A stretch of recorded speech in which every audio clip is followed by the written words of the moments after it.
16 number के register में 17/4/88 का पहला क्लास रिकॉर्ड चला। भोलेनाथ से निराला कोई और नहीं।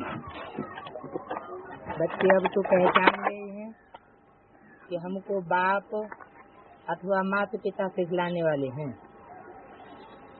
बच्चों को इस खुशी में रहना है। कौन सी खुशी? सिखलाने वाला हमको माता पिता अर्थात बाप ही है। अभी तो हम बेहद के बाप के बने। प्रतिज्ञा भी बच्चे करते हैं, बाबा अभी हम आपके ही हैं, हम हैं ईश्वर के, अब असुरों के संबंध में नहीं है। क्या प्रतिज्ञा बताई? संबंध भी किस आधार से करना है? संबंध संपर्क भी जो बढ़ाना है वो किस आधार पर बढ़ाना है? बाप के संबंध संपर्क के आधार पर संबंध और संपर्क में आना है। तो अब हम किसके संबंध में नहीं है? असुरों के संबंध में नहीं है, क्योंकि असुरों का बाप से संबंध टूटा हुआ है। हम आसुरी मत पर नहीं चलते। आसुरी मत किसको कहा जाता है? जो श्रीमत पर न चल आसुरी कर्म करते हैं उनकी मत आसुरी मत कही जाती है। एक है ईश्वरीय कर्म और दूसरा है आसुरी कर्म। ये बातें कोई शास्त्रों में नहीं है। ईश्वरीय कर्म क्या है और उसका रिजल्ट क्या है? ईश्वरीय कर्म है सुख देना, स्वर्ग की दुनिया लाना। स्वर्ग आएगा, सुख से होता है स्वर्ग।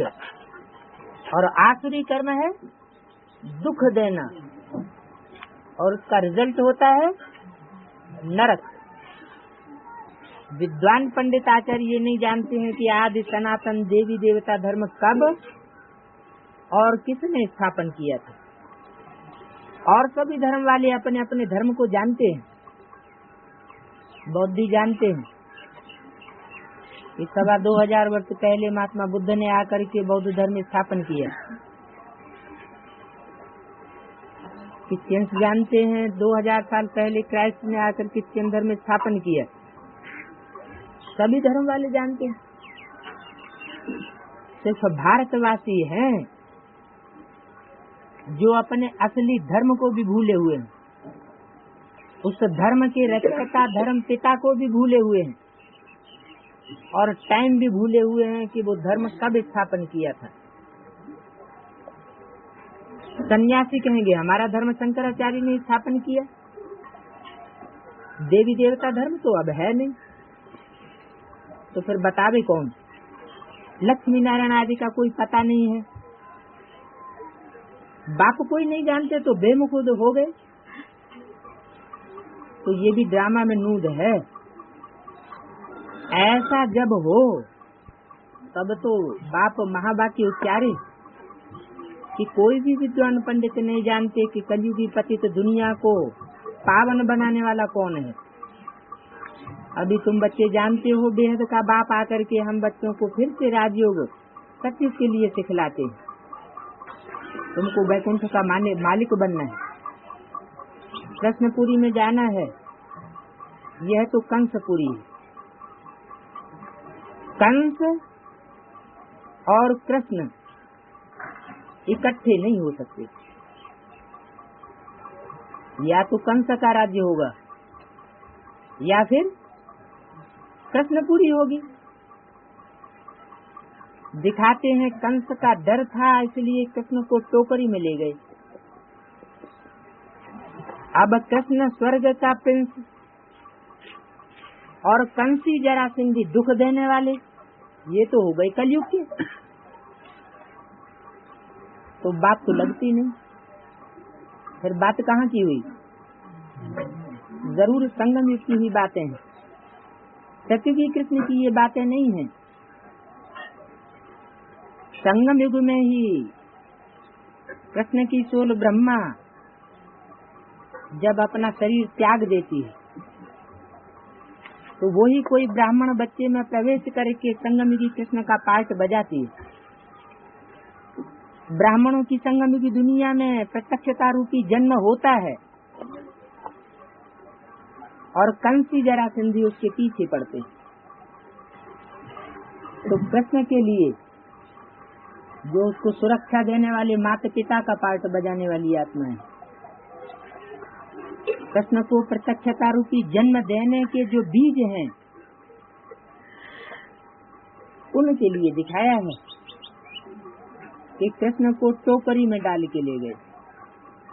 टोकरी कौन सी हुई? ये है बुद्धि रूपी टोकरी। किसकी बुद्धि रूपी टोकरी? राम बाप की बुद्धि रूपी टोकरी, जिसमें कृष्ण को रखा गया सुरक्षित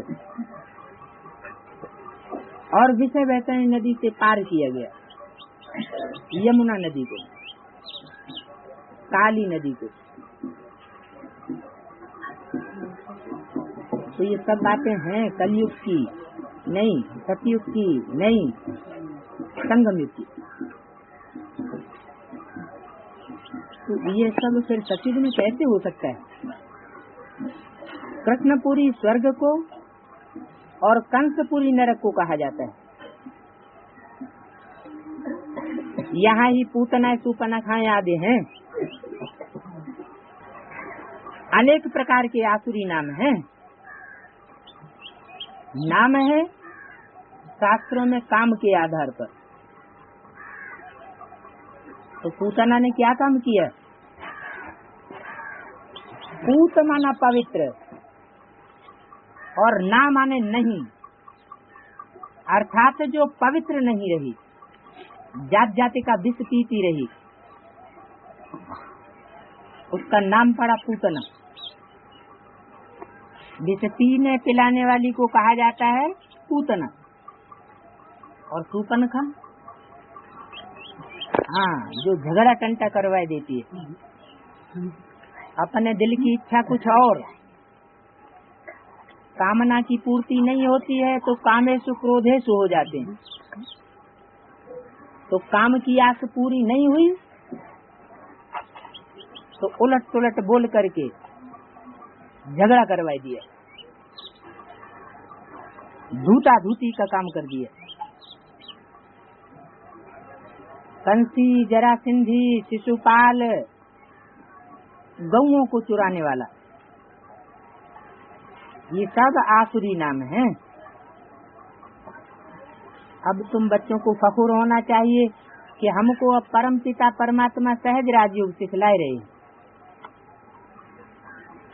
बाप कहते हैं हम परम धाम से आया हूँ, इतनी ऊंची स्टेज से आया हूँ तुम्हारे पास, जिससे ऊंची स्टेज और कोई होती नहीं। परे से परे धाम, जो सब की पहुंच से परे, ऐसे ऊंचे धाम में रहने वाला इस नीच पतित दुनिया में आया है। पतितों को पावन बनाने, राजयोग सिखलाने।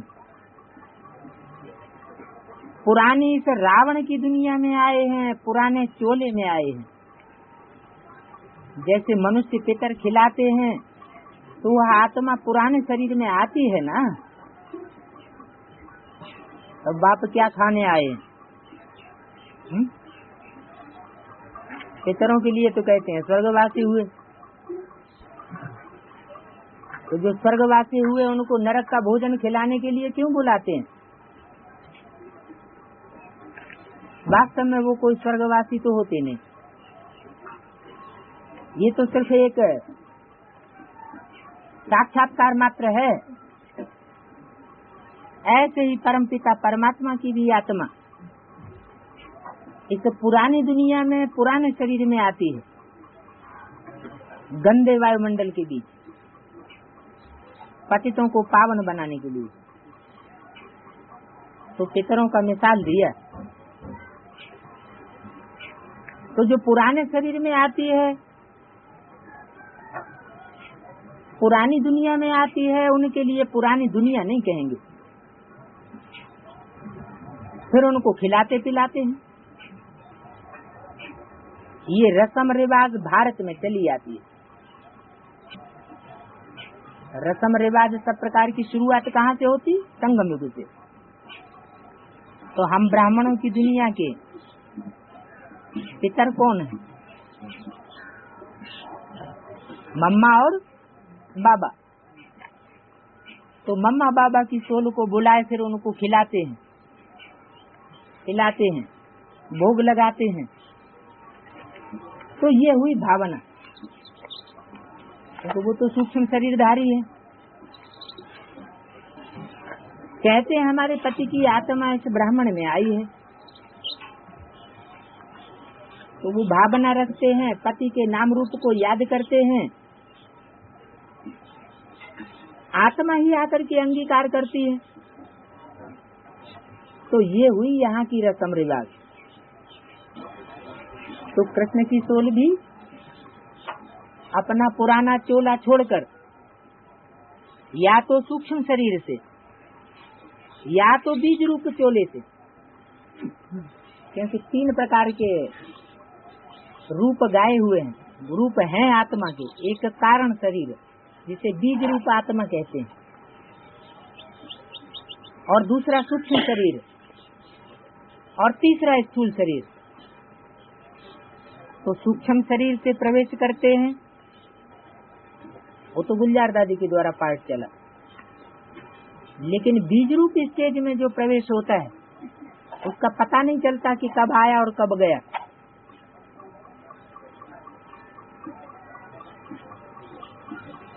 तो बीज रूप स्टेज में जो पार्ट संसार में प्रत्यक्ष होता है संगमयुगी कृष्ण का, उसके लिए ये भोग आदि लगाने की रीति रस्म रिवाज चल रही है। सतयुग में तो ये बातें होती नहीं है। तो ये कहाँ की बातें हुई? जरूर संगम युग की बातें हुई। वहाँ सतयुग में फालतू खर्चा करना, धक्का खाना, ये भक्ति मार्ग की रस्म होती है। ये सब होती नहीं। भावना रखने से अल्पकाल का सुख मिलता है, तो भी बाप से मिलता है। बाप तो कभी दुख नहीं देते। मनुष्य तो न जानने के कारण ऐसे ही कह देते हैं सुख दुख परमात्मा ही देते हैं। क्या न जानने के कारण? इस परमात्मा का कार्य क्या है? और रावण संप्रदाय आसुरी आत्माओं का कार्य क्या है? परमात्मा तो कभी दुख नहीं दे सकता,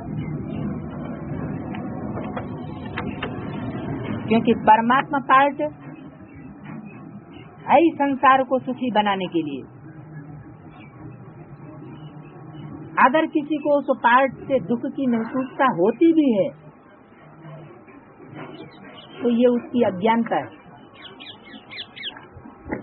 सब कहते हैं कि परमात्मा ही सुख देता है, परमात्मा ही दुख देता है। अगर परमात्मा से दुख मिलता भी है तो वो दुख अनेक जन्मों के लिए सुख का साधन बन जाता है, इसलिए वो दुख दुख नहीं है। क्योंकि ये हिसाब किताब है। सुप्रीम सोल बाप के साथ तो कोई हिसाब किताब होता नहीं पूर्व जन्मों का, जो सुख दुख सहन करना पड़े। हिसाब किताब किसके साथ होता है? साकार के साथ। तो रामकृष्ण वाली आत्माओं के साथ जिसने जो जैसा व्यवहार किया है, सुख दुख का लेन देन किया है, वो उजूरा इस अंतिम जन्म में मिलना जरूर है। 100 गुना, 1000 गुना और लाख गुना रूप में। क्योंकि यहाँ प्राप्ति भी 100 गुना है, 1000 गुना है, लाख गुनी है, तो फिर अप्राप्ति भी उतनी ही। अगर उलट कर्म किया तो 100 गुनी, 1000 गुनी, लाख गुनी अप्राप्ति। बेसिक नॉलेज में जब चले, बेसिक ज्ञान लिया तो 100 गुना दंड भोगना पड़ता है। उसी पाप का, जो पाप हम दुनिया में 63 जन्म करते रहे उसका 1 गुना पाप चढ़ता था, और बेसिक नॉलेज में आने के बाद 100 गुना। फिर एडवांस नॉलेज में आए तो ज्ञान एडवांस लिया है, तो स्थिति भी एडवांस होनी चाहिए। और फिर अगर पाप किया तो 1000 गुना पाप का बोझ चढ़ता है। उसमें भी जो टीचर्स की पदवी पर दूसरों को पढ़ाने के निमित्त बने हुए हैं या पढ़ा रहे हैं, उनसे अगर कोई उलट कर्म होता है तो उनके ऊपर लाख गुना बोझा चढ़ता है उसी पाप कर्म का।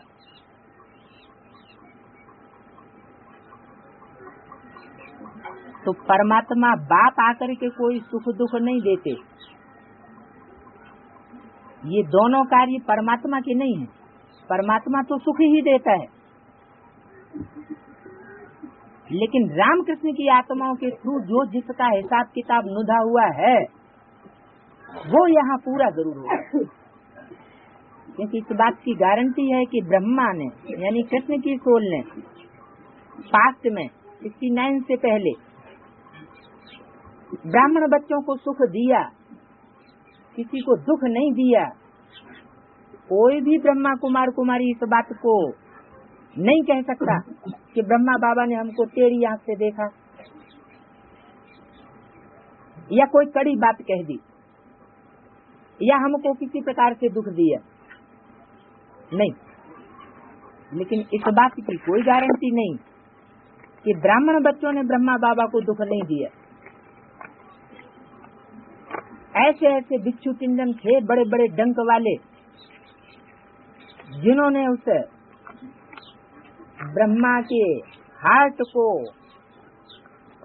फेल कर दिया, इतना दुख पहुंचाया कड़ी बात कहकर, जिसका गायन शास्त्रों में है कि बहेलिये ने तीर मारा। तीर कोई लोहे के थोड़े ही मारा, कोई बात का ही तीर मारा जाता है। तो तीर घायल करता है, दुख देता है। तो कृष्ण के पांव प्राण पखेरु उड़ गए, लेकिन शास्त्रों में यादगार कहाँ की है? ब्राह्मणों की संगमी की दुनिया की। तो जिन बच्चों ने रामकृष्ण जैसी श्रेष्ठ आत्माओं के प्रति दुख देने का पूर्व जन्मों में हिसाब किताब बांधा है, या इस संगम युग में हिसाब किताब बांधा है 100 गुना, 1000 गुना, लाख गुना, उनका हिसाब किताब करने के निमित्त कौन बनेगा? कोई दूसरा निमित्त बनेगा क्या? रामकृष्ण की ही सोल, रामकृष्ण के ही व्यक्तित्व निमित्त बनेंगे ना।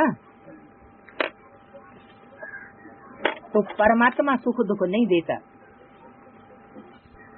सुप्रीम सोल किसी को सुख दुख नहीं देता। सुख दुख का हिसाब किताब किसका है? रामकृष्ण की सोल का है। इस बात की गहराई को न जानने के कारण कह देते हैं कि परम पिता परमात्मा ही सुख दुख देता है।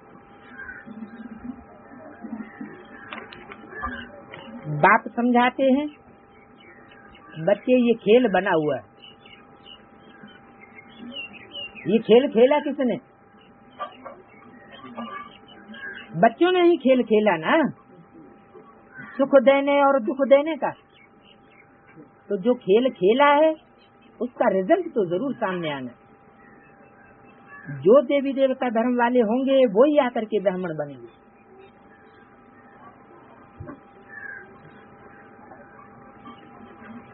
देवी देवता धर्म के नहीं होंगे तो ब्राह्मण भी नहीं बनेंगे। तो जो ब्राह्मण बनेंगे उनको मालूम पड़ जाता है, उन ब्राह्मणों का सब मालूम पड़ जाता है कि ये हमारे कुल का है अथवा नहीं। उन्होंने बहुत भक्ति की। इन्होंने जो देवता कुल के होंगे, आदि सनातन देवी देवता धर्म के पक्के होंगे, उन्होंने आदिकाल की आदिकाल से अव्यभिचारी भक्ति की होगी और बहुत भक्ति की होगी, क्योंकि जितनी भक्ति की होगी उतना ही ज्ञान उठा लेंगे। जितनी अव्यभिचारी भक्ति की होगी उतना ही अव्यभिचारी ज्ञान उठाएंगे, नहीं तो दूसरों से भी मत लेते रहेंगे, आसुरी मत भी लेते रहेंगे, मन मत भी चलाते रहेंगे। जैसे कोई बहुत अच्छा पढ़ता है तो पद भी अच्छा मिलता है, वैसे जिन्होंने बहुत भक्ति की है, बाप आप आकर के कहते हैं अब मैं भक्ति का फल देने आया हुआ हूँ। जिसने जो और जैसी और जितनी भक्ति की है 63 जन्मों में, उस भक्ति का फल देने के लिए आया हुआ हूँ। ऐसे नहीं कि आकर के वापस चला गया और भक्ति का फल मिल गया। भक्ति का फल क्या होता है? भक्ति का फल ज्ञान। सिर्फ ज्ञान किससे मिलता है? भगवान से। तो भक्ति का फल है भगवान मिल जाता है। भगवान सिर्फ ज्ञान देकर नहीं चला जाता। भगवान से क्या मिलता है? अनेक जन्मों की सुख और शांति का वर्षा, शांति धाम सुख धाम का वर्षा, मुक्ति और जीवन मुक्ति का वर्षा मिलता है। तो बाप आया, क्या ये वर्षा मिला? चलो शरीर को प्रैक्टिकल में नहीं मिला, प्रैक्टिकल में सुख धाम नहीं आया, तो क्या मन बुद्धि को सूक्ष्म में मिला? मन बुद्धि की ज्ञान के आधार पर ऐसी स्टेज बनी कि कोई हमें दुख दे तो हम दुख स्वीकार न करें, बदले में हम उसको सुख दें। अगर मन बुद्धि की भी ऐसी स्टेज नहीं बनी तो क्या परमात्मा बाप मिला? हेवनली गॉड फादर कहा जाता है, तो हम कहाँ होने चाहिए?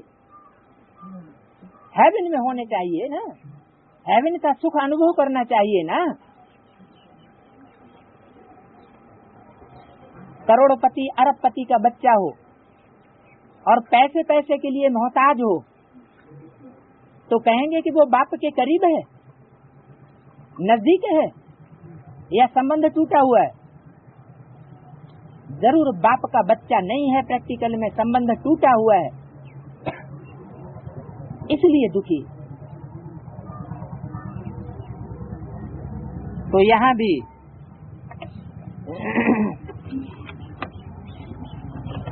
जो बच्चे ये समझते हैं कि परमात्मा ही सुख देता है, परमात्मा ही दुख देता है, उनको अपने दिल से पूछना है कि हम परमात्मा बाप के बने हैं, परमात्मा बाप के नजदीक पहुँचे हैं। जैसे कोई शरीर छोड़ता है, आत्मा जाकर के जन्म लेती है दूसरे माँ बाप के यहाँ, तो जहाँ जन्म लेती है वहाँ पहुँचती है ना, नजदीक गोद में पहुँच जाती है ना, पेट में पहुँचती है ना। तो यहाँ भी बच्चों को देखना है कि हम बाप के दिल तख्त पर चढ़े हुए हैं। बाप की मन बुद्धि में हम, मेरा स्थान कहाँ पर है?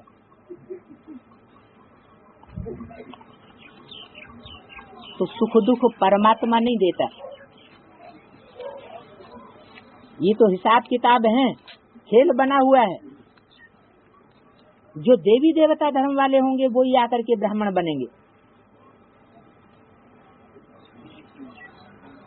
और अगर देवी देवता धर्म का नहीं होगा, दूसरे धर्म में कन्वर्ट होने वाला होगा तो आएगा तो, लेकिन बाप का बनने के बाद फिर चला जाएगा। पूरा देवता नहीं बन सकेगा, पूरी पढ़ाई नहीं पढ़ सकेगा। तो पता पड़ जाता है कि ये हमारे कुल का है या नहीं है, या कन्वर्ट होने वाला है। तो निशानी बताई जिन्होंने बहुत भक्ति की है, जिन्होंने आदिकाल की अव्यभिचारी भक्ति की है, वो पढ़ाई भी अव्यभिचारी पढ़ेंगे। एक से ही मत लेंगे, कोई दूसरे से मत नहीं लेंगे, दूसरे के चक्कर में नहीं आवेंगे। वैसे जिन्होंने बहुत भक्ति की है, बाप आकर कहते हैं अब मैं भक्ति का फल देने आया हूँ। भक्ति में तो बहुत दुख होता है, कितना भटकना पड़ता है, क्योंकि भगवान को सर्वव्यापी समझ लिया। तो जो सामने आया वही गुरु बन करके बैठ गया, उसी गुरु को भगवान का रूप समझ लिया। और ज्ञान मार्ग में भटकने की बात नहीं। ज्ञान माना ज्ञान, जानकारी, जानना माना ज्ञान। किसको जानना? अपने आप को जानना और अपने बाप को जानना। जब अपने बाप को जान लिया तो फिर बच्चे को इधर उधर भटकने की क्या दरकार। अब मैं तुमको सभी दुखों से दूर करता हूँ। अगर श्रीमत पर चलते रहेंगे तो बाप कब उल्टी मत नहीं देंगे। जरूर कोई बच्चे ये अनुभव करते हैं कि बाबा ने हमें उल्टा रास्ता बताई दिया, बाबा हमको कम प्यार करते हैं, दूसरे को ज्यादा करते हैं, हमको टेढ़ा रास्ता बताते हैं, दूसरे को सीधा रास्ता बताया। तो बाप कब उल्टी मत नहीं देंगे, सन्मुख आकर के श्रीमत देते हैं। कोई बच्चे समझते हैं कि बाप आकर पढ़ाई पढ़ा के चला जाता है, फिर जो पढ़ाई पढ़ाई है उसको हम रिवाइज करते रहेंगे और उस रिवीजन से हम मत लेते रहेंगे। तो जो पढ़ाई पढ़ाई है, बाप आकर जो ज्ञान देते हैं, वो ज्ञान सन्मुख ही लिया जा सकता है करेक्ट रूप में। सन्मुख जब नहीं होते हैं तो वो ज्ञान ज्ञान नहीं रहता। जो सन्मुख सुनाई जाए वही गीता, और जो सन्मुख न सुना जाए वो गीता ज्ञान नहीं हो सकता। क्योंकि टैप रिकॉर्ड में रखा जाएगा, उसमें भी हाव भाव नहीं होंगे, उसमें वाइब्रेशन नहीं होंगे, दृष्टि का फोर्स नहीं होगा, तो अर्थ बदल जाएगा। तो छपी हुई वाणी में तो ढेर गलतियां हो सकती हैं। उस छपी हुई वाणी में तो जो लिखने वाला है, टाइप करने वाला है, छापने वाला है, वो भी गलती कर सकता है, जानबूझ करके भी गलतियां कर सकता है। तो वो श्रीमत नहीं रह जाती, उसमें फिर मन मत या मनुष्यों की मत, गुरुओं की मत मिक्स हो जाती है। तो बताया कि सन्मुख आकर बाप श्रीमत देते हैं। ऐसे नहीं कहेंगे रावण कोई चीज है जो कोई की बुद्धि में बैठ करके मत देता है। ये तो सब रावण, ये ड्रामा में नूद है। रावण कोई की बुद्धि में बैठ करके मत नहीं देता है। ये तो संग के रंग में आते हैं स्वतः अपने पूर्व जन्मों के संस्कारों के अनुसार, और जब संग का रंग लग जाता है तो मत भी लेने लग पड़ते हैं। तो मनुष्य बिल्कुल ही पतित बन जाते हैं, माया के कारण पतित बनते हैं। तुम जानते हो हम देवता बनेंगे फिर पतित बनना शुरू करेंगे। तो ये बाबा भी तो अनुभवी बुजुर्ग था, साधु संत आदि सभी देखे हैं, शास्त्र भी पढ़े हैं। बाप जरूर अनुभवी रथ में ही आते होंगे।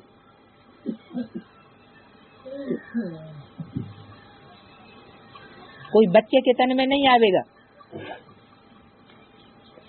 बच्चा बुद्धि के तन में भी आकर के बाप के रूप में परमात्मा पार्ट नहीं बजा सकता। ब्राह्मणों की दुनिया में भी हर प्रकार के ब्राह्मण हैं। कोई तो बिल्कुल ही बच्चा बुद्धि है, जितना बाप ने बोल दिया बस उतना ही समझेंगे। उसके गुह्य अर्थ को समझने के लिए बुद्धि का मनन चिंतन मंथन नहीं चल सकता। 16 नंबर के रजिस्टर में 142 पेज पर दूसरा पेज, शुरुआत 1788 का पहला क्लास। भगवान ने ये एक ही रथ क्यों लिया, ये भी संशय आता है। तो बताया इसका कारण कि एक ही रथ क्यों लिया, एक ही मुकर्रर रथ क्यों। जरूर उसकी भी कोई हिस्ट्री होगी। क्या हिस्ट्री बताई? जो आदि सो अंत। भागीरथ अर्थात भाग्यशाली रथ गाया हुआ है। रथ माना शरीर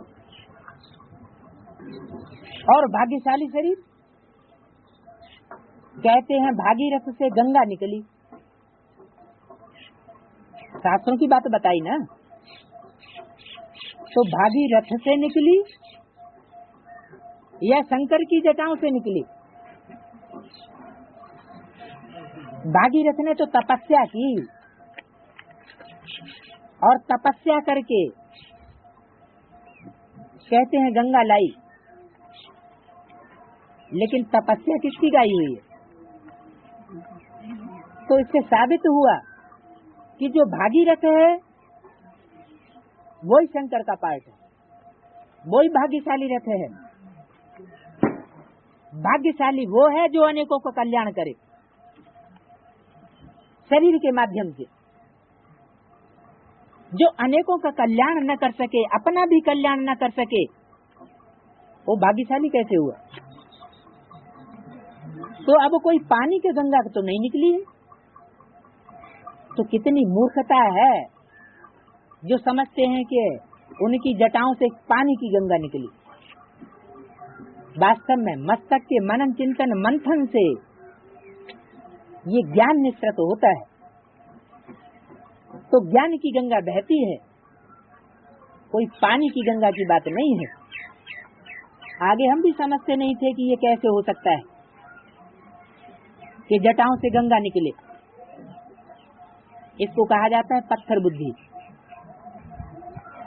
भाग्यशाली रथ तो ये ब्रह्मा का हुआ ना। कौन से ब्रह्मा का? यह ब्रह्मा का हुआ ना। तो जब यह कहा तो इशारा किस तरफ किया होगा? अपनी तरफ। क्योंकि जिस तन में भी प्रवेश करते हैं उसका नाम ब्रह्मा रखना पड़े। जो रथ कार्य को संपन्न कर दे वही रथ भाग्यशाली रथ हुआ। दूसरी मुरली में बोला हुआ है यह तो रथ ही है जो सारे विश्व को हेवन बनाने वाला है, सारी वर्ल्ड को हेवन बनाता है। तो कौन सा रथ है? जिस रथ से सारा वर्ल्ड हेवन बन जाता है। दादा लेखराज का टाइटलधारी ब्रह्मा का रथ नहीं, जरूर वही आदि वाला रथ जिसे पूर्वी बंगाल से पकड़ा गया, वही रथ अंत में निमित्त बनता है। तो जिसमें परम पिता परमात्मा आते हैं उसे कहा जाता है ब्रह्मा। ब्रह्मा भी दो हुए, एक सिर्फ ब्रह्मा और एक प्रजापिता ब्रह्मा। मनुष्य तो मुझ जाते हैं, इस ब्रह्मा में कैसे आएंगे? तुम इस मनुष्य को ब्रह्मा कहते हो, ब्रह्मा तो भगवान है और सूक्ष्म वतन में रहने वाला है। और बाबा मुरली में कहते हैं कि सूक्ष्म वतनवासी ब्रह्मा में मैं आता ही नहीं। मैं किस तन में आता हूँ? मैं तो पतित तन में आता हूँ, पतितों को पावन बनाने के लिए। पावन सन्यासी के तन में नहीं आ सकता, फिर पतितों को पावन बनाने का कार्य भी नहीं हो सकता। सूक्ष्म वतनवासी पवित्र होते हैं या अपवित्र होते हैं? तो पवित्र होते हैं। तो पवित्र में परमात्मा की प्रवेशता नहीं होती, तो मनुष्य मुझ जाते हैं। कि तुम इस मनुष्य को ब्रह्मा कहते हो, ब्रह्मा तो भगवान है, सूक्ष्म वतन में रहने वाला है, तुम फिर इस मनुष्य को ब्रह्मा नाम क्यों रख दिया? ऐसे ऐसे कहेंगे। क्या बोला? ऐसे ऐसे कहेंगे। गे माना कब? आगे भविष्य में ब्राह्मणों की संगमी की दुनिया में ही ये पाठ चलेगा कि जो अज्ञानी मनुष्य होंगे, मुझे हुए, ज्ञान की गहराई को न समझने वाले, वो इस तरह बोलेंगे। यह तो इन्हों की कल्पना है, ऐसे कह देंगे। ब्रह्मा विष्णु शंकर कहाँ से आए? मनुष्यों की तो बिल्कुल तुच्छ बुद्धि है। वो समझते हैं ऊपर कोई सूक्ष्म वतन है जहाँ से ब्रह्मा विष्णु शंकर आए। तो सूक्ष्म वतन कोई ऊपर नीचे होने की बात नहीं है, ये तो ऊंची स्टेज की बात है। जिन ब्राह्मण बच्चों ने पहले पहले ऊंची स्टेज बनाई, मनन चिंतन मंथन की स्टेज बनाई, तो वो ही ब्रह्मा विष्णु शंकर के रूप में संसार में प्रत्यक्ष हो जाते हैं। मनुष्य कुछ नहीं समझते। अरे प्रजापिता ब्रह्मा के मुख से ब्राह्मण पैदा हुए, सो तो यहाँ होंगे ना। कौन से ब्राह्मण? कैसे ब्राह्मण? ब्राह्मण माने ब्रह्मा की औलाद। जो ब्रह्मा मुख की बात न माने वो हाफ कास्ट ब्रह्मा कुमार हो गया। ऐसे भी मुरली में बोला। ब्रह्मा मुख वंशावली है तो जो ब्रह्मा मुख से कहे वो मानना पड़े। ये भी बाबा का महावाक्य। अगर ब्रह्मा मुख से निकले हुए महावाक्यों को कोई नहीं मानता तो वो ब्राह्मण की लिस्ट में नहीं है। फिर सबसे मुख्य विशेषता है ब्राह्मण की, ब्रह्मा मुख वंशावली जो बच्चा है, तो ब्रह्मा मुख वंशावली बच्चे आपस में क्या हुए? भाई बहन। तो जिनकी भाई बहन की स्टेज बनी गई वो हुए पक्के ब्राह्मण। अगर नहीं बनी तो हो गए हाफ कास्ट ब्राह्मण। तो शास्त्रों में तो देखो क्या क्या लिख दिया है। जो कुछ हो चुका है सो तो फिर भी होगा। लिख दिया है कि ब्रह्मा के मुख से ब्राह्मण निकले। मुख से निकले तो जरूर मुख वंशावली होंगे, यानी मुख से जो बात सुनाई उस बात पर आकर्षित होने वाले और अपने जीवन को न्यौछावर करने वाले, वो हुए ब्रह्मा मुख वंशावली ब्राह्मण। अगर मुख से निकली हुई बात पर अपने को न्यौछावर नहीं किया, परमात्मा के ज्ञान के ऊपर अपने को सरेंडर नहीं किया, सिर्फ ब्रह्मा की गोद से प्यार किया, माना चिकने चुपड़े शरीर से प्यार किया और वो शरीर ही उनको याद आता है, बाप का डायरेक्शन याद नहीं आता, या सुनी अनसुनी कर देते हैं।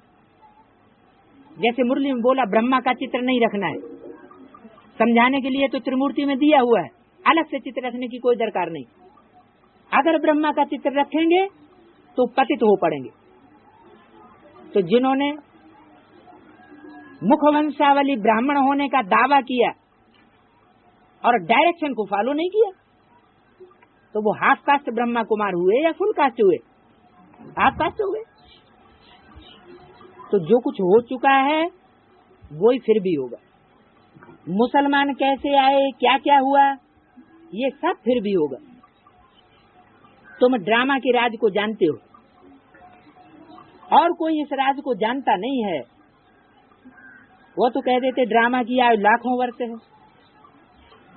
फिर कहते प्रलय भी होती है, सब कुछ खलास हो जाएगा। प्रलय माना प्र माना प्रकट रूपेण, लय माना लीन, सब कुछ लीन हो जाएगा।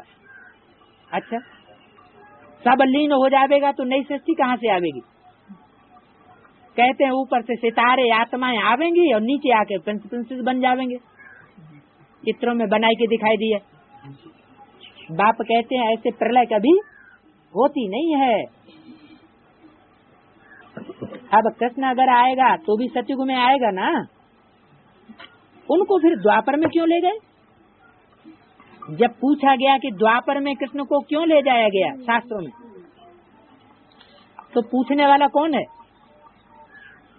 भगवान बोल रहा है ना, तो पूछ रहा है तो जरूर उस प्रश्न का कोई अर्थ भी होगा ना, जवाब भी होगा ना। क्यों ले गए द्वापर में? द्वापर में इसलिए ले गए कि शूटिंग का महत्व जिन्होंने लिख दिया कि द्वापर में कृष्ण पैदा हुआ, वो शूटिंग की बात को भूल गए। सिर्फ बुद्धि में ये संस्कार रह गया, उस संस्कार के आधार पर उन्होंने लिख दिया। वास्तव में ब्राह्मणों की संगमी की दुनिया में जब द्वापर युग की शूटिंग की शुरुआत होती है, तो कृष्ण की सोल अर्थात ब्रह्मा की सोल कोई ब्राह्मण बच्चे के द्वारा ब्राह्मणों की दुनिया में प्रत्यक्ष हो जाती है, भागवत के द्वारा। भागवत है कृष्ण का चरित्र, नाम ही रखा है भागवत, माना कृष्ण के भगाने की कला। कोई दुनियावी तरीके से नहीं भगाया, मन बुद्धि को आकर्षित किया ज्ञान के आधार पर। तो द्वापर युग में कृष्ण की प्रत्यक्षता होती है। ये प्रत्यक्षता रूपी जन्म नुदा हुआ है, प्रलय तो कभी होती नहीं है। गाते भी हैं पतित पावन आओ, तो जरूर पतित दुनिया में आकर पतितों को पावन बनाएंगे, आकर के पावन बनाएंगे। ऐसे नहीं आकर के पढ़ाई पढ़ा के चला जाए और चले जाने के बाद फिर पतितों को पावन देहधारी धर्म गुरु बनाते रहेंगे। इसलिए बोला कि जब गायन गाते हैं पतित पावन आओ, तो जरूर पतित दुनिया में आवेंगे और आकर के पतितों को पावन बनाएंगे। बाप कहते हैं मैं आता ही एक बार हूँ, इसलिए पतितों को पावन बनाने के लिए एक बार आता हूँ। तो फिर ब्रह्मा के तन में आए पहली बार, सो किस लिए? और उससे भी पहले यज्ञ के आदि में किसी तन में आए, प्रजापिता में, वो किस लिए? एक बार आए या 2 3 4 बार आए? फिर ये भी बोला अच्छी अच्छी बच्चियां थी जो मम्मा बाबा को डायरेक्शन देती थी, उनमें बाप आकर के डायरेक्शन देते थे, प्रवेश करते थे।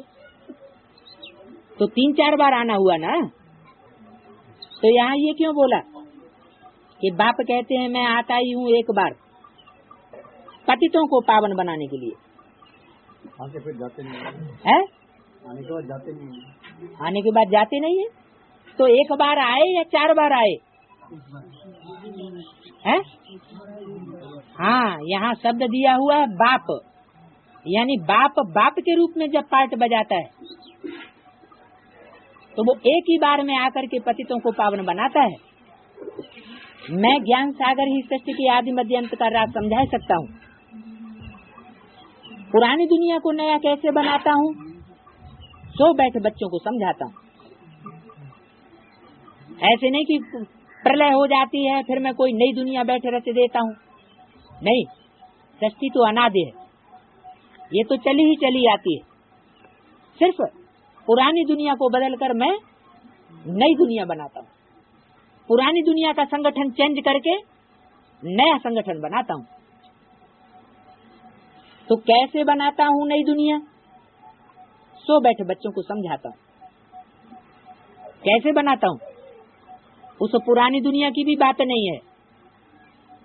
ये परमात्मा बाप की है डबल मशीनरी। पहले पुरानी दुनिया के शूद्रों को लेकर के उनको ब्राह्मण बनाना, और फिर ब्राह्मणों को शिक्षा देकर फिर ब्राह्मणों को देवता बनाते। तो ब्राह्मणों की संगमी की दुनिया में से ही नई दुनिया बनती है। ब्राह्मणों का पुराना संगठन खलास होता है और नया संगठन उदय होता है। तो कैसे नई दुनिया बनाता हूँ, सो बैठे बच्चों को समझाता हूँ। वो हद के घर की बात होती है, यह है बेहद का घर। जैसे हद का घर बनाते हैं तो छत डालेंगे तो नीचे जो आधार देंगे वो आधार थोड़े समय के लिए होता है, बाद में छत जब मजबूत हो जाती है तो आधार निकाल देते हैं। तो ऐसे ही ब्राह्मणों की संगम की दुनिया में कुछ आधार मूर्त आत्माएं हैं। नई दुनिया बनाने के लिए उनका आधार दिया हुआ है। जब नई दुनिया का संगठन तैयार हो जाता है, पावरफुल आत्माएं निकल आती हैं, वारसदार बच्चे निकल आते हैं, तो आधार निकाल दिया जाता है। तो वो है हद के घर की बात है, और ये है बेहद के घर की बात। बाप का तो प्यार रहता है ना, तब तो भक्ति मार्ग में भी इतनी मदद करते हैं। मनुष्य तो कर न सके। कहते हैं ईश्वर ने सुख का जन्म दिया। किसके पास बहुत पैसे होते हैं तो कहते हैं ईश्वर का दिया हुआ है। फिर अगर वो ले लेते हैं तो दुख क्यों होता है? दुख तो नहीं होना चाहिए। अब बाप कहते हैं और कोई की बातें मत सुनो, सिवाय एक बाप के कोई की बात नहीं सुनो। बाप, टीचर, गुरु तीनों रूप में पार्ट बजाए दिखाई रहे हैं। बाप का भी पार्ट बजाता उसी रूप से, एक्सप्लेन करने वाले टीचर का भी पार्ट बजाता उसी रूप से, और अंत में सदगुरु का भी पार्ट, सख्त पार्ट बजाता उसी रूप से। तीनों रूपों का पार्ट, एक ही परमात्मा पार्ट, एक ही पर्सनालिटी के द्वारा बजाया जाता है, क्योंकि सदगति दाता है एक। अंधों की लाठी एक प्रभु है, पतितों को पावन बनाने वाला। बाप कहते हैं मैं साधुओं का भी उद्धार करने आया हुआ हूँ।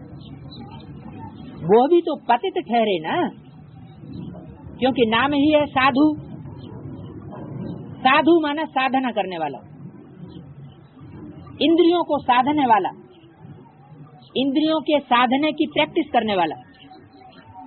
जरूर इंद्रियों में क्षरण होता है, इंद्रियों में शक्ति का पतन होता है, उस पतन को रोकने की कोशिश करते हैं, साधना करते हैं, लेकिन कर नहीं पाते, अमोघ वीर्य हो नहीं पाते। तो मैं आकर के उनको रास्ता बताता हूँ, उन साधुओं का भी उद्धार करता हूँ।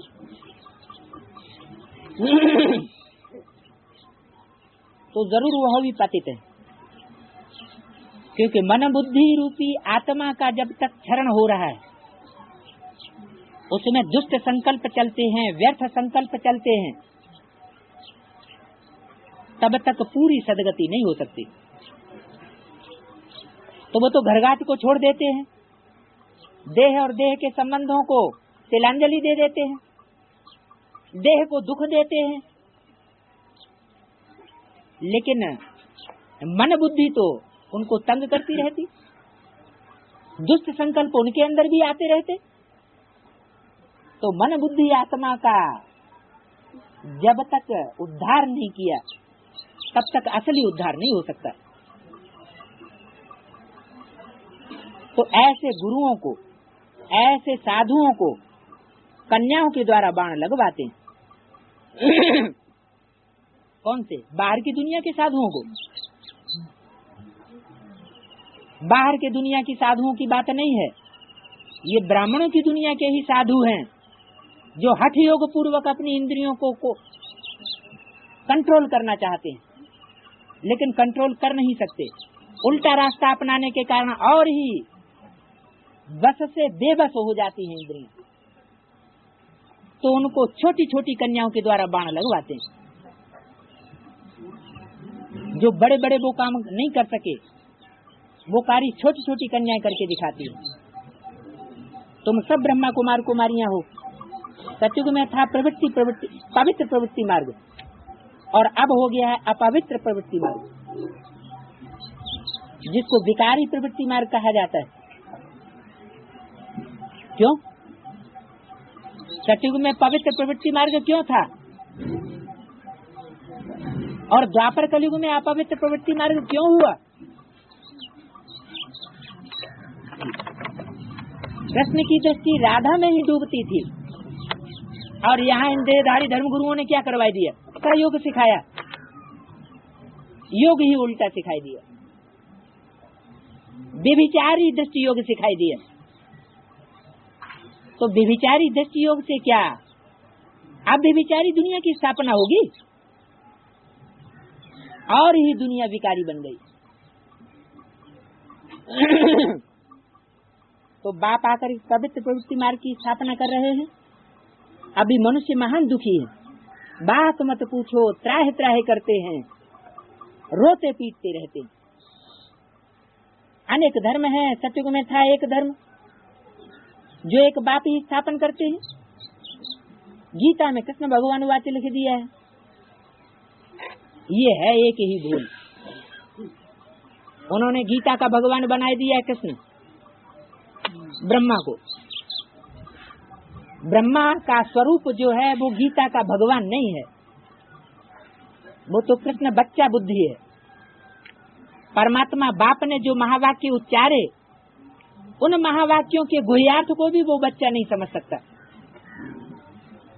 जैसे बाप ने बोला कि 10 वर्ष में से पुरानी दुनिया का विनाश हो जाएगा और नई दुनिया की स्थापना हो जाएगी। 66 में बोला, चित्र भी छपाए गए, ज्ञानामृत में भी छपाया गया, मुरलियों में भी छपाया गया, लेकिन छपाने वालों ने उसका गुह्य अर्थ नहीं समझा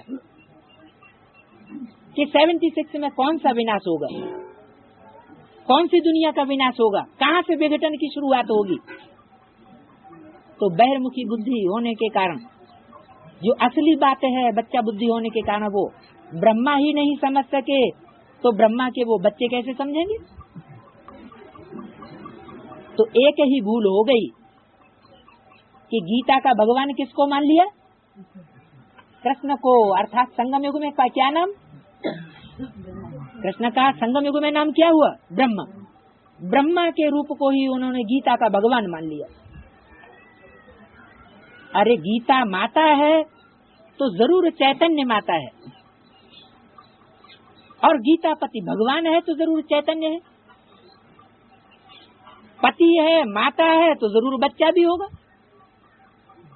तो यज्ञ के आदि में ही ये फाउंडेशन पड़ चुका था। गीता पति भगवान, जो पहला रूप, जिस रथ को पूर्वी बंगाल से उठाया गया पहली बार, परमात्मा ने पहली बार जिसमें प्रवेश किया, वही स्वरूप हुआ गीता पति। उस पति ने फिर अपनी बन्नी बनाई गीता माता। वो सब शास्त्रों की माता है, सबका माई बाप है। तो हो गई जगत जननी, जगत माता, जगदम्बा। इसलिए एक वाणी में बोला था, गीता तू सच्ची गीता है। उस समय बैठी हुई थी साउथ एक्सटेंशन की गीता, गोपाल की युगल, तो उन्होंने समझ लिया वो गीता। बाप तो हर बात हद और बेहद के अर्थों वाली बोलते हैं। जो हद की बुद्धि वाले हैं वो हद के अर्थ उठा लेते, और बेहद की बुद्धि वाले जरूर बेहद का अर्थ उठा लेंगे। तो बेहद की दुनिया में जाने वाले बनेंगे। तो बोला कि एक ही भूल हुई है, परम पिता है परमात्मा निराकार, और उनका नाम है शिव, और उन्होंने साकार का नाम डाल दिया। गीता का भगवान कौन, साकार श्री कृष्ण माना साकार ब्रह्म। उसी रूप को उन्होंने गीता का भगवान समझ लिया। ब्रह्मा का एक भी फोटो ऐसा नहीं होगा जो निराकारी स्टेज वाला हो। इनको बोला है बाप होता है निराकार और माता होती है साकारी। जितने भी धर्म पिताएं हैं वो सब निराकारी स्टेज वाले। उनके चित्रों को ध्यान से देखो, महात्मा बुद्ध, क्राइस्ट, गुरु नानक, चित्र को देखने से ही उनकी निराकारी स्टेज प्रत्यक्ष हो जाती है। और बाप भी ब्राह्मणों की दुनिया में निराकारी स्टेज के द्वारा ही प्रत्यक्ष होगा, सिर्फ ज्ञान के लेन देन के द्वारा नहीं प्रत्यक्ष होगा। कि ज्ञान का तो जितना बुद्धि का विस्तार होता है उतना तिया पैंचा निकलता चला जाता, बाल में से खाल निकलती चली जाती। इसलिए परमात्मा के स्वरूप को पहचान नहीं सकते पूरा, लेकिन वो निराकारी स्टेज जो बापों का भी बाप है, वो उस स्टेज में संसार के सामने प्रत्यक्ष होगा और सारी दुनिया को निश्चय बैठ जाएगा। तो ये एक बड़ी भारी भूल हो गई कि उस साकारी स्टेज वाले ब्रह्मा को ही निराकार भगवान मान लिया। निराकारी स्टेज वाला, क्योंकि जो निराकारी स्टेज वाला होगा उसका देह से अटैचमेंट ही नहीं होगा, और जिसका देह से अटैचमेंट नहीं होगा उसका हार्ट फेल नहीं हो सकता। इसलिए मुरली में बोला हुआ है, योगियों का कभी हार्ट फेल नहीं हो सकता। उनका हार्ट मजबूत होना चाहिए या कमजोर होगा। अगर कमजोर हार्ट वाले योगी होंगे तो जो विनाश की दुनिया में विफला होगा उसका मुकाबला कर सकेंगे? नहीं कर सकेंगे। ब्रह्मा को तो सिर्फ साक्षात्कार मात्र हुआ था विनाश का और रोने लग पड़े थे। तो ऐसे कोमल दिल वाली आत्माएं नई दुनिया का सृजन नहीं कर सकेंगी। नई दुनिया बनाने के लिए बहुत पावरफुल सोल चाहिए जो हर प्रकार की परिस्थितियों का, समस्याओं का, वायुमंडल का मुकाबला कर सके। तो एक ही ये भूल हो गई, जो साकार को गीता का भगवान मान लिया। परमपिता परमात्मा है निराकार, उनका नाम है शिव। आत्मा का नाम भी एक ही चलता है, दूसरा नहीं पड़ता है। उनकी आत्मा का ही नाम शिव है। शरीर का नाम बदलता है, एक शरीर छोड़ दूसरा लिया तो नाम बदल जाएगा। तो परमात्मा शिव ने भी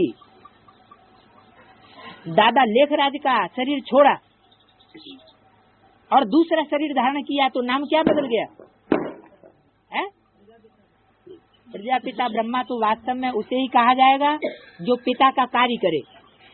यज्ञ के आदि में जिसने बीजारोपण किया, बीज बोया, तो वो पिता हुआ। और अंत में जो बच्चों को वर्षा देने का कार्य करे, करके दिखाए, तो वो प्रजापिता कहा जाएगा। बाकी बीच में मध्य में पार्ट है शंकर का।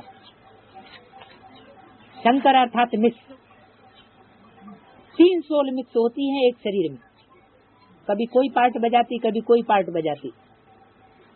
तो ब्रह्मा की सोल चंद्रमा के रूप में दिखाई जाती, तीसरे नेत्र के रूप में शिव दिखाया जाता। तो एक ही शरीर और 3 व्यक्त होने वाली आत्माएं, पार्ट बजाने वाली आत्माएं। तो जैसे आत्मा एक शरीर छोड़ दूसरा शरीर लेती है, वैसे परमात्मा भी ब्रह्मा का शरीर छोड़ फिर जिस तन के द्वारा प्रत्यक्ष होता है वो शंकर नाम रूप से संसार में प्रत्यक्ष होता है, और वही परमात्मा पार्ट है। अगर ब्रह्मा परमात्मा पार्ट होता तो संसार में उसकी मूर्तियां मिलती, बड़ी बड़ी जो खुदाइयां हुई हैं देश और विदेश में, उसमें ब्रह्मा की मूर्तियां नहीं मिली हैं। किसकी मूर्तियां मिली हैं? नग्न शंकर की, तीर्थंकर की मूर्तियां मिली। जितनी ज्यादा तादाद में ये नग्न मूर्तियां मिली हैं, निराकारी स्टेज की यादगार, उतनी मूर्तियां और किसी देवता की नहीं मिली।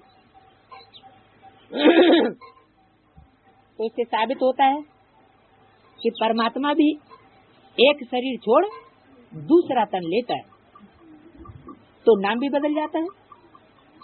बाबा का नाम एक शिव बाबा जब आत्मा है,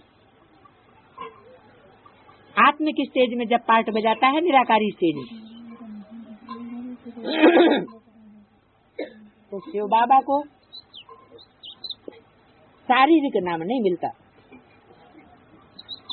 आत्मा जो 84 जन्म भोगने वाली है उनके शरीर का नाम पड़ता है।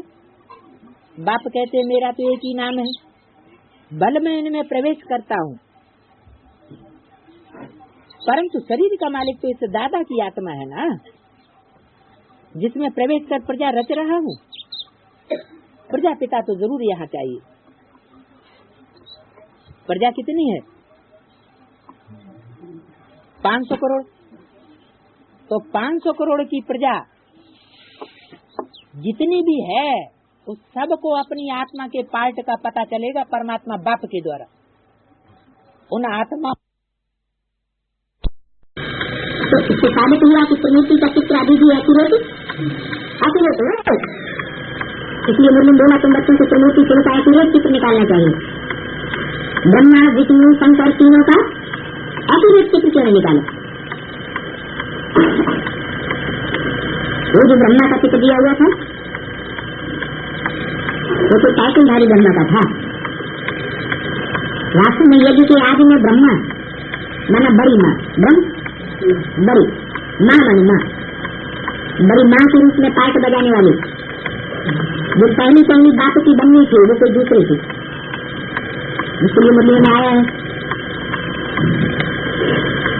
तो ऐसी ऐसी बच्चियां थी जो मम्मा बाबा को भी डायरेक्शन देती थी, ड्रिल कराती थी, टीचर बन करके बैठती थी। आज वो बच्चियां यज्ञ में है नहीं, क्योंकि बीज का काम होता है बीजारोपण करना। ज्ञान का बीज बोने का उनका काम था, वो कार्य करके वो आत्मा गई। बीज जब धरणी में बोया जाता है तो अपने को घास में मिलाई देता है, फिर वही बीज जब वृक्ष पूरा होता है तो अंत में फिर ऊपर दिखाई पड़ता है, बीज में गुप्त हो जाता है। तो ऐसे ही उन आत्माओं का और उनके समान जो दूसरी आत्मा बीज रूप स्टेज वाली थी, पाठ बजाने वाली जो सारी शक्ति की बीज है, वो आगे में भी यज्ञ में थी, फिर कई छोड़ करके चली गई, फिर दोबारा यज्ञ में आती और लास्ट तो फास्ट जाती, एडवांस में जाती।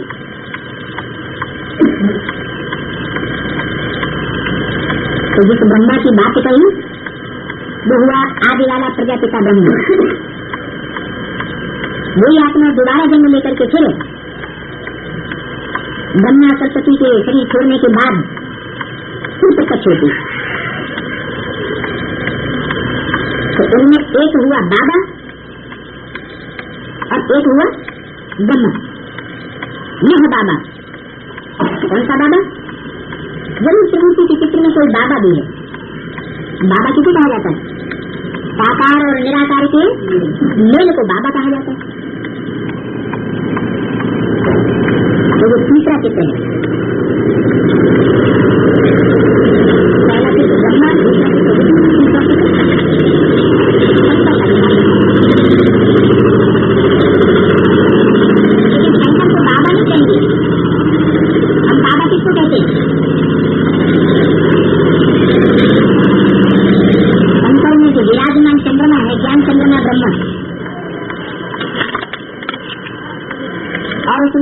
नित्य ज्ञान सूर्य सूर्य, हम उन दोनों के मेल को बाबा कहते हैं।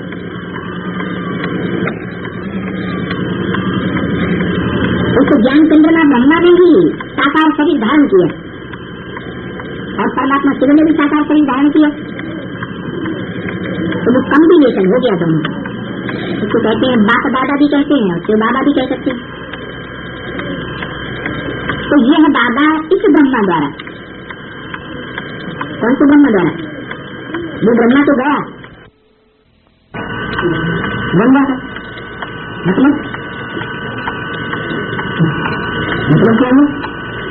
तो जो बाबा के पास रहे पड़े हैं उनको बाबा कहते ना, इतना कदर नहीं रहता है। बाहर वाले कितना महत्व रखते हैं।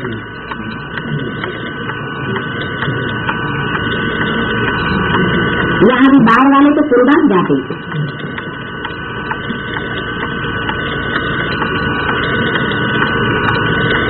योग का बल नहीं है तो कुछ भी समझते नहीं। आप बहुत लिखते हैं ऐसे ऐसे समझाया, कहते हैं बहुत अच्छा, बाबा समझते हैं सुना ऐसे है जैसे कि उन्होंने सुना ही नहीं, बड़ा भी समझा नहीं है, बात कोई नहीं जाना है। अगर कुछ समझे तो ऐसे बात के कनेक्शन तो रखें, इसको तो लिखें। जब तुमसे पूछे कि तुम ऐसे बातों को चिट्ठी कैसे लिखते हो हमको बताओ, हम कहेंगे सो बाबा क्या ब्रह्मा बोली एकदम लिखने लग पड़ेंगे।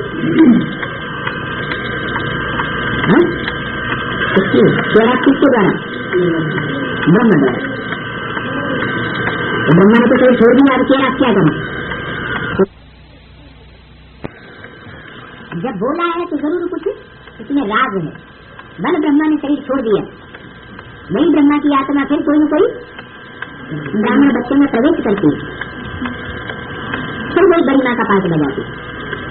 इसलिए मुरली बोला कि तो बाबा तो जादूगर है, स्त्री को पुरुष और पुरुष को स्त्री बना देते। ब्रह्मा माना बड़ी मां, तन कौन सा था? पुरुष का। तो पुरुष को क्या बना दिया? स्त्री बना दिया।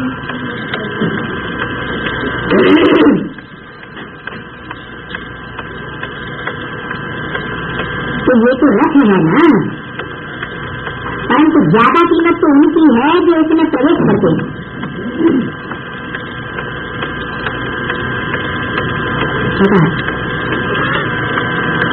रथ की कीमत है या जो इनमें प्रवेश करते हैं उनकी कीमत है? जो इनमें प्रवेश करते हैं उनकी कीमत ज्यादा है। क्यों? हीरा काय में रखा जाता है? हीरा रखा जाता है सोने की डिब्बी में। तो रथ क्या हुआ? रथ हो गई सोने की डिब्बी। और हीरा हीरा है, पत्थर है, पत्थर भी है। हीरा जवाहर आती है सब पत्थर होते हैं, उनकी भैंस इससे ज्योति बिंदु से कर सकते हैं? नहीं कर सकते। ज्योति बिंदु से हीरा की भैंस की जा सकती है। हीरे जवाहरात की भैंस इससे ज्योति बिंदु से नहीं कर सकते। क्यों? होते हैं पत्थर बुद्धि भी बनते हैं और फिर तारक बुद्धि भी बनते हैं। ज्योति बिंदु में पत्थर बुद्धि बनता है, तारक बुद्धि बनता है। ये तो बहुत अच्छा सपूत बच्चा है। सदैव याद की यात्रा में बहुत फायदा।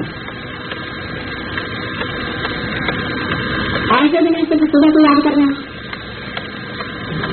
बाकी सारा दिन भूल जाए। सवेरे की बात खास क्यों बोली? तो सवेरे को गहरी यादें हो सकती है। सवेरे की चीज गहरी याद सारा दिन पावर देती रहेगी। तो उठते बैठते खाते पीते भी याद करना। शरीर की तो नहीं, शरीर की तो जरूर तुम यात्रा करेंगे। तो जिसकी शरीर करेंगे वो याद जरूर होंगे। हम शरीर के किसी बच्चों को दिमाग के बात दादा को याद कर देंगे। रूहानी बात की रूहानी बच्चों को नहीं करेंगे।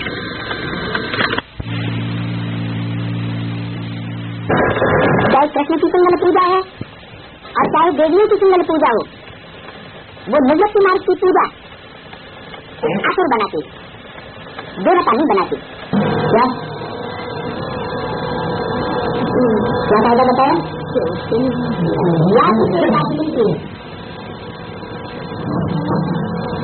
जो मेरे को याद करते हैं मैं नहीं याद करता हूँ, तो मुझे नहीं याद। ऐसे में तो ज्ञान बहुत है, इसका मतलब याद करते हैं। रावण में भी ज्ञान तो बहुत था, लेकिन लगन परमात्मा के प्रति लगाओ बोलिए तो ज्ञान होना अलग चीज। रावण ने भी पहचान दिया था ये परमात्मा है। वो रावण कौन सी में था?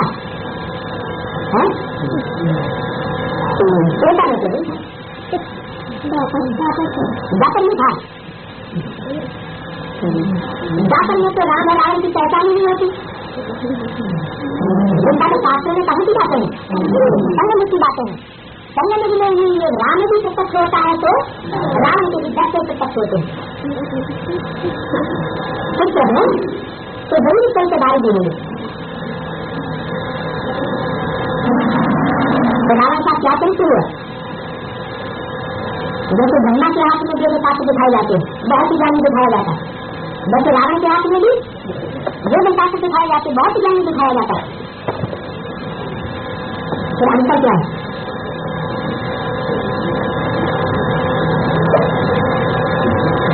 दूसरे अंतर क्या है? एक धारणा करता है और दूसरा धारण नहीं करता है। कथनी अलग और कर्मी अलग हो जाती है। तो ऐसे नहीं कि ज्ञान बहुत है इसका मतलब याद करते हैं, नहीं, ज्ञान की डिपार्टमेंट अलग है और योग की डिपार्टमेंट अलग है। कोई ज्ञानी हो सकता है, जानकार हो सकता है, जानता सब कुछ है, लेकिन जानते हुए भी प्रीति परमात्मा से नहीं हो सकता।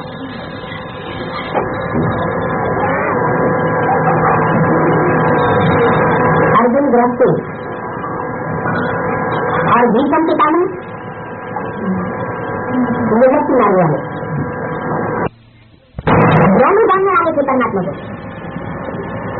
फिर प्रीति किसकी दिखी? अर्जुन की प्रीति दिखी और भीषम पितामह जानते हुए भी लगा किससे लगाया? साइड किसके लिए? तन मन धन की सेवा किसके प्रति की?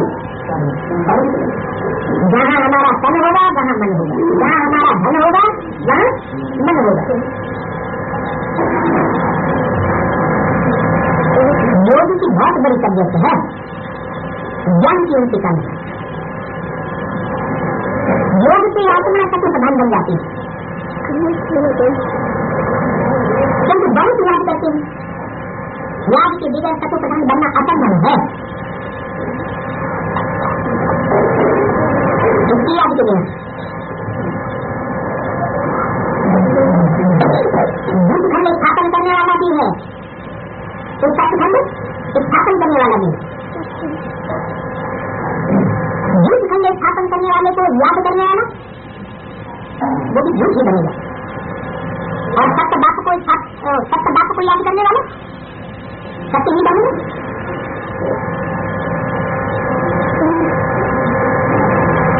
योग से आत्मा सत्य प्रधान बन जाती है, उसके योग से सत्य से या बुद्ध से सत्य से योग लगाएंगे तो सत्य प्रधान बनेंगे। बुद्धि का ये हिसाब है कि जिसका संग करते हैं उसी का रंग लगता है।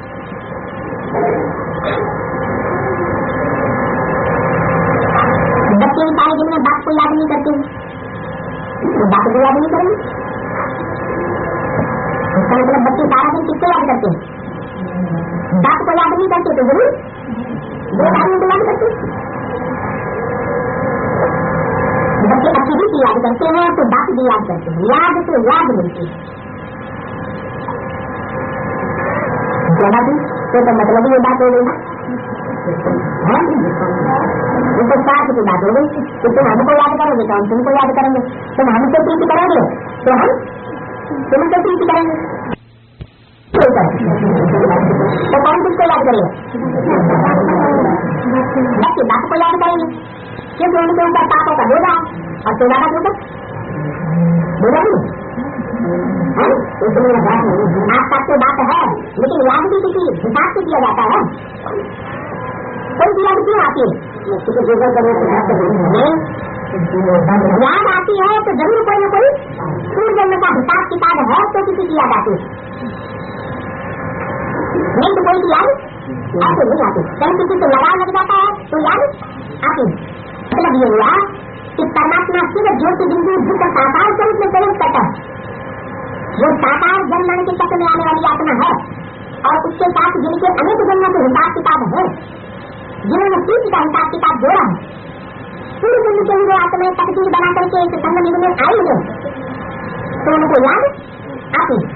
जब उनको याद आती है तो परमात्मा जिसे है, परमात्मा सिर्फ ज्योति बिंदु के चक्र में प्रवेश किया हुआ, वो भी उस कनेक्शन से कहा जाता है कि परमात्मा याद करता है। बाकी परमात्मा को याद करने की दरकार याद कौन करता है? तो स्वार्थ लाभ करें सब प्रीति, ये नियम बना हुआ। प्रीति कब पैदा होती? दिल्ली आत्मा से प्रीति पैदा नहीं होती, जिसे कहते हैं सहज याद, निरंतर याद। दिल्ली को तो ठीक से याद किया जा सकता है। हाँ, दिल्ली रूपी स्टेज वाला वो सहज भी आकर्षित करता है, वो तो जरूर कोई साकारी होगा जो निराकारी स्टेज वाला होता है। जैसे और धर्म पिता वो सब निराकारी स्टेज वाले।